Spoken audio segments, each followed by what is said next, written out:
Okay, so let's take a look at a function that has all three of these translations in it. Here we go. All right, starting where we started before, the A is the amplitude, is represented by this 3. The 1/2 is going to tell me the stretch, how the horizontal stretch of this graph. And the D value is going to tell me the new location, or the location of the new sinusoid. And this minus right here is going to tell me to flip over the graph. Oh my gosh, lots going on, but let's take it step by step and everything will go fine. All right, as usual, we start off by figuring out what the period is going to be. So we have 360 divided by 1/2. That's going to give me 720. Remember, multiply by the reciprocal. The 720 goes here, the 0 goes here, and just using arithmetic, I can figure out the other top symmetric values. The next thing I'm going to look at is the pattern shape. Now I have this negative right here, tells me I'm going to flip over for the normal cosine pattern. So instead of being high, medium, high, I have low, medium, high, medium, low. That's the flipped cosine pattern. All right, I know that my D value is going to be inserted every place that I have a middle, because that's going to be the new horizontal center of my graph. All right, now I have to figure out the low value and the high value. So I'm going to look at this value right here, and then I'm going to add a 3 to get the high value, and I'm going to subtract a 3 to get the low value. That makes sense. Once we have the values, we're ready to graph. All right, remember to make your scale, to indicate a scale for both axes here. When I draw a graph that has a translation of the sinusoid like this, I usually put that sinusoid about in the middle of the graph and then adjust the rest of the scale accordingly around it so I have a good view of the graph. Let's take a look at example number 9. In example number 9, it is a combination of all the translations that we've done. It just has some decimals in it. That's one of the things about this graph I wanted to show you. So we're going to start off finding the period. So the B value is 4, so to get the period I'm going to take 360 divided by 4, that gives me 90. So 90 goes here on my table, 0 goes here, and then I take half of 90 to get 45. 0 plus 45 divided by 2 is 22.5. Add these two together and I'll get this value of 67.5 here. Remember, I could also do the section size, which would have turned out to be 22.5, and then added it each time to get those other values. But I just looked at it and did the division in my head. The next thing I'm going to look at is the type of function. The sine function has a medium high, medium low, medium pattern, so I'll fill that in. My middle value, which is the D, is going to go in place of the middles there, 2.5, and then my amplitude is going to get added to or subtracted from that D value. So 2.5 plus 0.5 is 3, and 2.5 subtract 0.5 is going to give me 2 for my low value. Looking at the graph, we notice that the sinusoid is at the middle, and here are my points here. Now, one thing I want to say to you is there are some decimals in here, but I'm going to set my scale in a convenient way for me. So by 20s seem to work pretty well for this graph. And then if I have to graph 22.5, well, if this is 20 and this is 40 and this is 30, 22.5 is somewhere right about there. And that's how I can go ahead and set up that scale fairly easily. So I want to make sure that I adjust the scale to easily display my data. Okay, the final translation we're going to talk about is the phase shift. And in a phase shift, what happens is the graph moves left or right. So here's an example for us right here. The sine of parentheses x minus 30 degrees. And this is the most complicated one, but it's still not too hard. Let me go ahead and get started, and then we'll talk about some of this stuff over here. The first thing I'm going to do is look to figure out the period length. So the period is going to be 360 divided by 1. Remember that 1 would be right in there, is the implied value right there. So I'm going to start at the top of my table just the normal way that I always do. I notice this is a sine function, medium high, medium low, medium, and I fill in the corresponding values for that. Now, here is where the extra step comes in. This right here is going to be a left-right shift of my graph.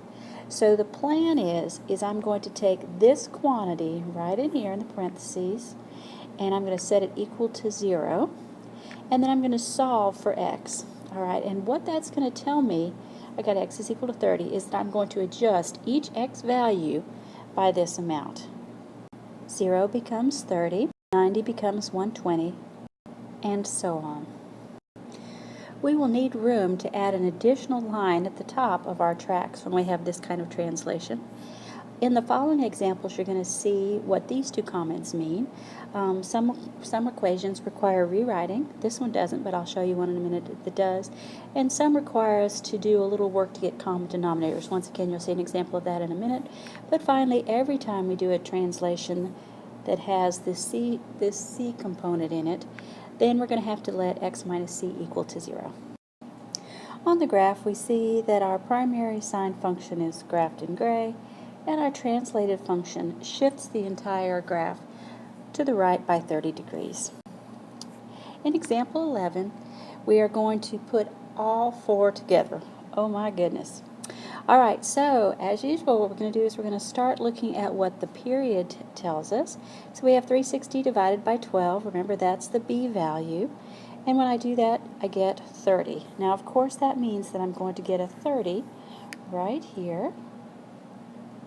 I'm going to start with a 0 right here, and then I'll fill in the values algebraically. So halfway between 0 and 30 has got to be 15. And halfway between 0 and 15 is 7.5. And this box is going to be 22.5. I know that's messy. I'll fix it. I'm also going to fill in my pattern shape, high, medium, low, medium, high, because this is a positive cosine. All right, my middle value is going to come from right there. And my high value is going to become from taking the middle value and adding a positive 3 to that to get the high value, and taking 2 and subtracting a 3 from it to get the low value. Notice that we've taken care of every value in here so far except for our translation. And we then know that the next step we have to do is to take x plus 10 and set it equal to 0 and solve. So next we're going to go ahead and adjust all of the x values by negative 10. And finally we're ready to graph the function. Don't forget to put your scales and your dotted sinusoid axis. Example 12 includes everything we've talked about so far, including a step that will require us to rewrite the equation. If the parentheses here, if there is a number between the parentheses and the x in a problem like this, then what we're going to need to do is we're going to need to pull out b as a GCF.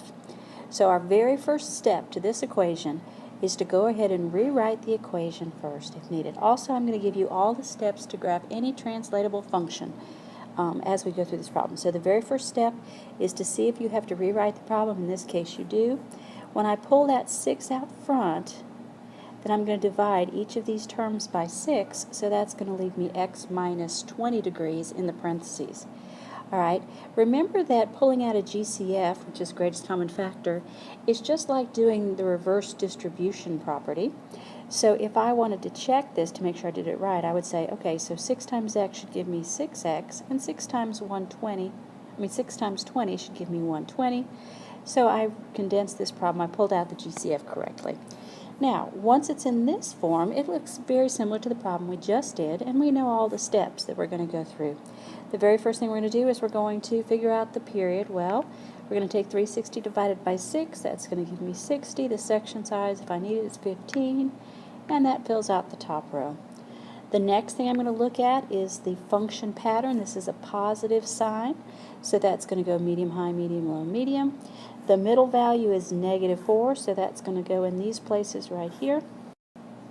And remember, to get the high and low values, we're going to look at this number right here, the amplitude in front of the function.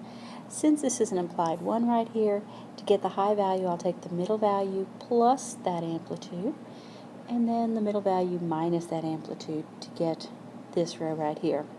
The very last thing that we have to take care of is the translation.